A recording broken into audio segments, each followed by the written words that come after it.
C'est la gêne, voire cette pudeur, qui retarde la consultation en cas d'hémorroïdes gênantes ou douloureuses. Conséquence, le délai entre l'apparition des premiers symptômes et la première consultation est en moyenne de 18 mois. Et comme les symptômes vont et viennent, la tentation est forte d'attendre leur disparition spontanée, afin, et peut-être surtout, d'éviter la consultation. Une notion très importante, tous les symptômes qui surviennent à l'anus ne sont pas systématiquement des hémorroïdes, même si elles restent la cause la plus fréquente à cet endroit.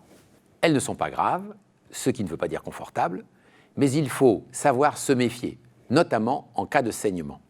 La crainte de l'examen peut expliquer ce retard à la consultation, mais elle n'est pas justifiée, car si l'examen n'est pas plaisant, il n'est pas douloureux. Votre médecin le sait et doit absolument vous le proposer. Une règle, n'acceptez pas de traitement sans qu'il vous ait examiné. Une autre raison souvent évoquée pour retarder, certains diraient fuir la consultation, c'est la peur de la chirurgie.